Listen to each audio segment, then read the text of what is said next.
Big boss 14 में weekend का वार खत्म होते ही अगला हफ्ता शुरू होगा और अगले हफ्ते से क्या रहेगा लोगों का गेम प्लान, किसके गेम प्लान का सीन पलटेगा, किसकी इक्वेशंस का सीन पलटेगा, यही डिस्कस करेंगे हम इस वीडियो में। नमस्कार दोस्तों, मेरा नाम है अंकुर, आप देख रहे हैं बॉलीवुड स्पाई, जहां पर आपको टेलीविजन और बॉलीवुड की सारी अपडेट्स मिलती हैं राइट ऑन टाइम।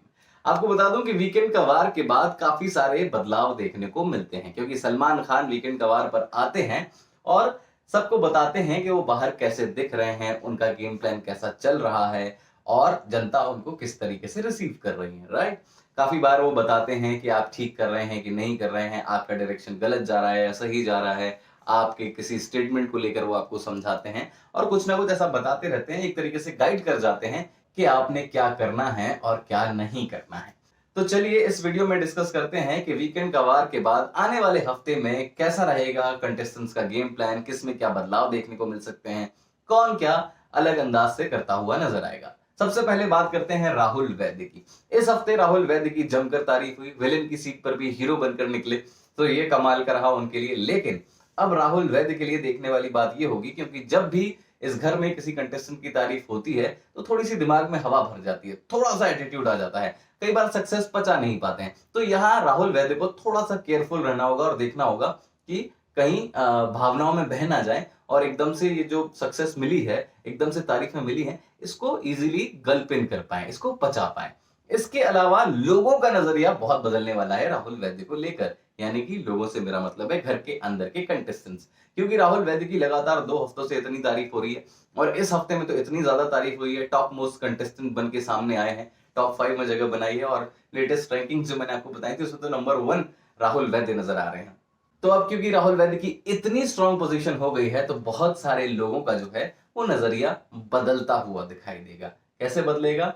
काफी सारे लोग राहुल वैद्य से हो सकता है कि दोस्ती करना चाहें, दोस्ती ना भी करें तो गुड टर्म्स में रहना चाहेंगे, कोशिश करेंगे कि राहुल वैद्य से डायरेक्ट पंगा ना लें, उसका साथ निभाएं, क्योंकि राहुल वैद्य इस समय बहुत ही ज्यादा स्ट्रांग है। हालांकि मुझे लगता है कि राहुल वैद्य दोस्ती भी कर तो लेंगे, लेकिन वो दिल वाली दोस्ती कम करते हैं, वो दिमाग वाली दोस्ती ज्यादा करते हैं, क्योंकि राहुल वैद्य दिमाग से बहुत स्ट्रांग है। वो किसी को भी अपने लूप होल्स नहीं जानने देना चाहते हैं, किसी से भी जबरदस्ती के कॉन्फ्लिक्ट्स में नहीं आना चाहते हैं, मुद्दे की बात में रहना चाहते हैं और राहुल वैद्य बहुत सटीक जा रहे हैं। तो उनसे दोस्ती दूसरों को फायदा करेगी या नहीं करेगी, लेकिन राहुल वैद्य जो है वो अपने थॉट को लेकर क्लियर रहने वाले हैं और ऐसा कोई डिस्ट्रैक्शन अभी उनके सामने नजर आ भी नहीं रहा है।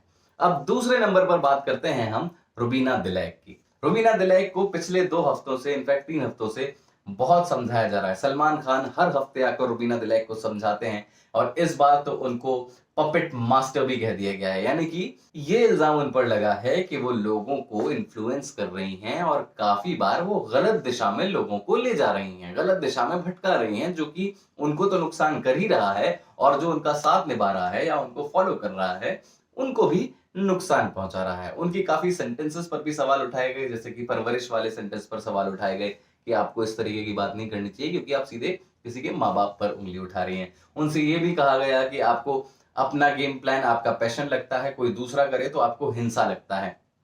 उनसे बाकी और भी बहुत सारी चीजें की गई कि आप लोगों को जबरदस्ती सुना देती हैं, आप कभी कभी गलत डायरेक्शन में चली जाती हैं, बेमतलब की बात का मुद्दा बनाती हैं जो मुद्दा नहीं भी है। लेकिन जिस तरीके से रुबीना दिलैक जो है अभी तक बिहेव करती आई हैं, जिस तरीके से सलमान खान को वो जवाब देती आई हैं, उस हिसाब से मुझे लगता नहीं है कि उनको इस बात का जरा सा भी रियलाइजेशन है। उनको लग रहा है कि वो अपनी जगह सही हैं, उनका गेम प्लान सही है, लेकिन फिर भी हो सकता है कि एक पल को उनके दिमाग में आ भी जाएं ये बातें, तो कहीं ना कहीं हो सकता है कि वो लोगों को गाइड करना बंद कर दें, इन्फ्लुएंस करना थोड़ा कम कर दें, थोड़ी सी जो करीबी आ गई है थोड़ा सा दूर करके, करीबी तो रखेंगी लेकिन शायद हो सकता है कि इतनी एडवाइस देना कम कर दें। हालांकि मुझे उम्मीद कम है, मुझे लगता है कि वो ऐसे ही खेलेंगी क्योंकि उनको लग रहा है कि वो सही गेम खेल रही हैं। अब तीसरे नंबर पर आते हैं एजाज खान। एजाज खान समझ लीजिए कि तपस्या करने बैठे हुए हैं, कैप्टन बन गए हैं और पूरा फोकस वो गेम पर लगाना चाहते हैं, लेकिन उनकी तपस्या भंग करने के लिए 2 लोग हैं इस घर में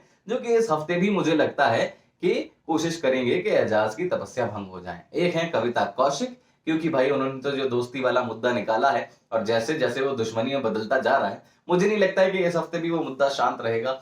इस हफ्ते भी बहुत सारी बातें होंगी जो कि एजाज खान को बहुत ज्यादा अफेक्ट कर जाती हैं इमोशनली और मेंटली। हमने देखा है एजाज खान कैसे फूट फूट कर रोए थे, और अगर इस हफ्ते भी ये मुद्दा रहता है तो एजाज खान को हो सकता है कि इमोशनली बहुत ज्यादा ब्रेकडाउन झेलना पड़े और हो सकता है कि उनकी जो तपस्या है गेम की तरफ फोकस करने की वो भंग हो जाए। या फिर दूसरी है पवित्रा पुनिया, जो कि एजाज खान की तपस्या भंग कर सकती है, क्योंकि यहाँ पर एक जो डिफरेंट लव एंगल निकल आया है, जहां पवित्रा पुनिया तो अपफ्रंट होकर कुछ लोगों के सामने एक्सेप्ट करने लगी हैं उनकी फीलिंग्स, वहीं एजाज खान अभी भी उनसे बच रहे हैं लोगों के सामने एक्सेप्ट करने से। हालांकि पवित्रा जब सामने आती हैं तो एजाज बिल्कुल वैसे ही रेसिप्रोकेट करते हैं जैसे पवित्रा कर रही हैं। लेकिन कमाल की बात यह है कि इन दोनों की इक्वेशन बहुत अजीब है, कभी बहुत प्यार होता है, कभी लड़ाइयां बहुत होती हैं। तो मुझे ये भी डर है इस हफ्ते कि हो सकता है कि पवित्रा जो है अपनी फीलिंग्स का इजहार करें या एक्सप्रेस करें किसी और तरीके से, और अगर एजाज खान ने ठीक से रेसिप्रोकेट नहीं किया तो हो सकता है जो प्यार मोहब्बत बढ़ रही है फिर से तकरार में बदल जाए। ये सिर्फ अभी उम्मीदें हैं, हो सकता है इसका ऑपोजिट भी हो जाए। अब बात करते हैं नंबर 4 पर जैस्मिन की।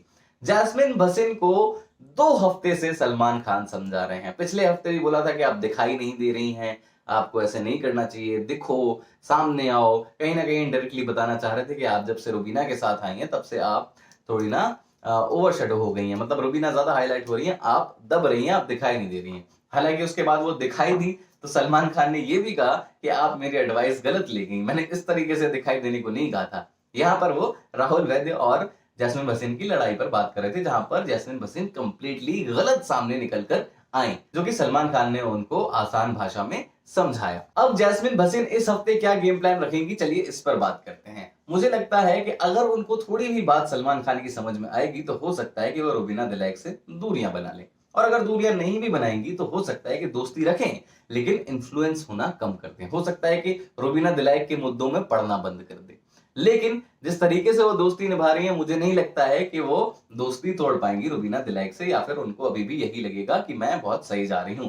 लेकिन इस हफ्ते एक ऐसी एंट्री होने वाली है जो कि हमें प्रोमो में दिखाया गया, जो कि रुबीना और जैस्मिन की इक्वेशन पर बहुत असर डाल सकता है। वो है अली गोनी। अगर अली गोनी घर में आते हैं, जो कि जैस्मिन भसीन के बेस्ट फ्रेंड कहे जाते हैं, रूमर्ड बॉयफ्रेंड भी कहे जाते हैं, और क्योंकि वो बाहर से शो देख कर आ रहे हैं तो हो सकता है कि जैस्मिन को समझाने की कोशिश करें कि तुम कहां गलत जा रही हो, कहां सही जा रही हो, रुबीना के साथ आने के बाद क्या इंपैक्ट रहा है, क्या लोग समझ रहे हैं, क्या तुम वाकई पपेट लग रही हो रुबीना की। ये सारी बातें हो सकता है अली गोनी समझाने की कोशिश करें, और अगर अली गोनी समझा देते हैं तो हो सकता है कि रुबीना और जैस्मिन की इक्वेशंस कंप्लीटली चेंज हो जाए, जो अभी लग रहा है कि इस हफ्ते हो सकता है। अब बात करते हैं निकी तंबोली की।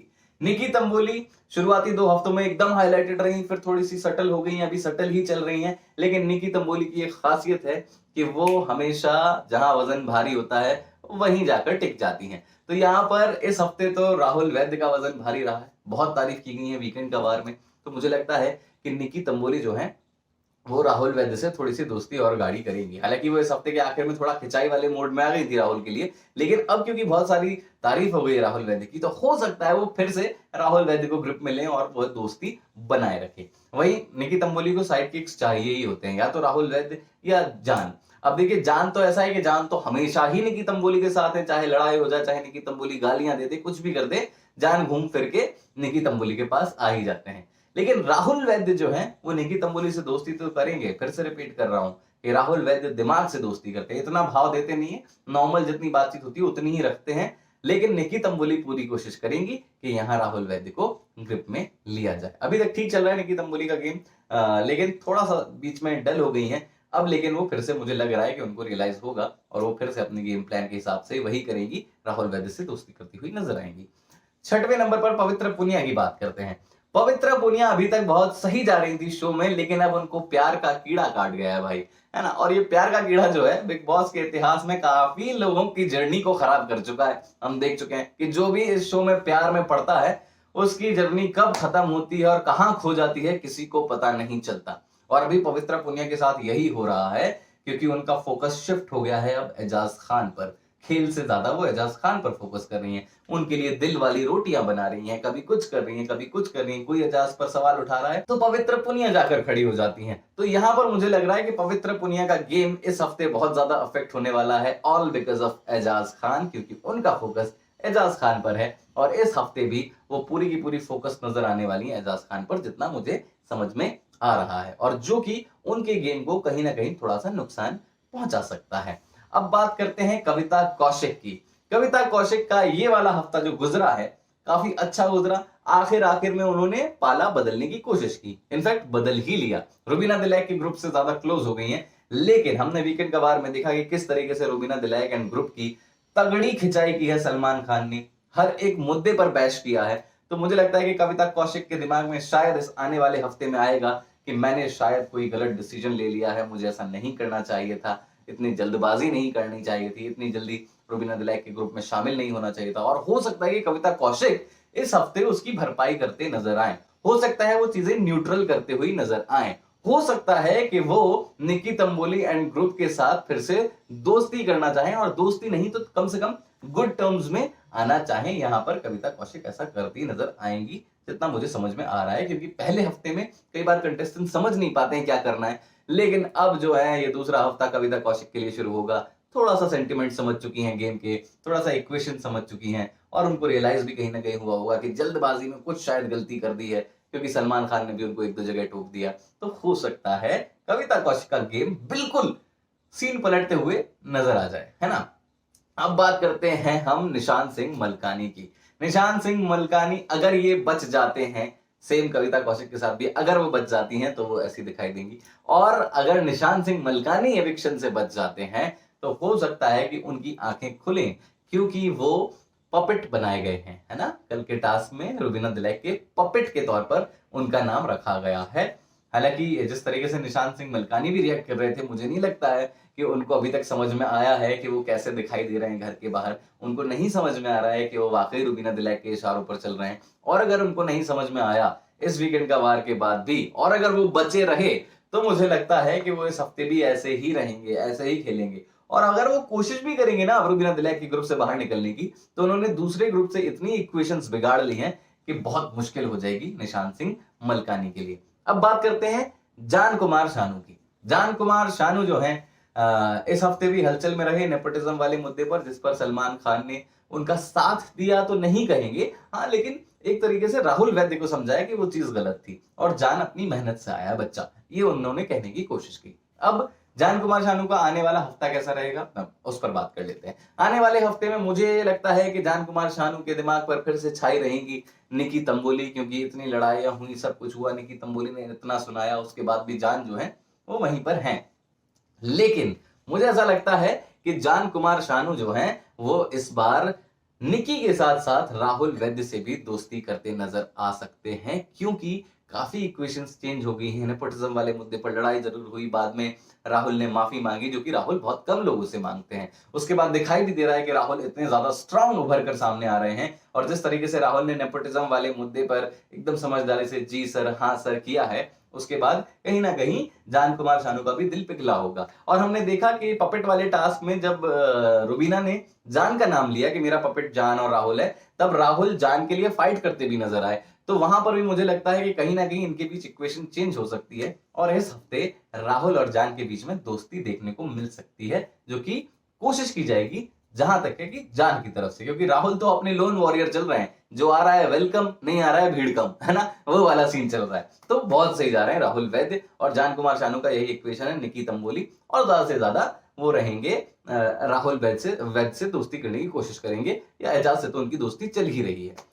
अब बात करते हैं हमारे दो अगले कंटेस्टेंट्स की, वो है नैना सिंह और शार्दुल। बेचारे अभी तक गेम समझ नहीं पा रहे हैं। नैना सिंह के तो बड़े फजीते हुए, जिस तरीके से वो संचालक बनी और बिग बॉस ने इंटरफेयर किया, वो तो कुछ कर ही नहीं पाई, और अभी तक नैना सिंह भी कंफ्यूज रह रही हैं।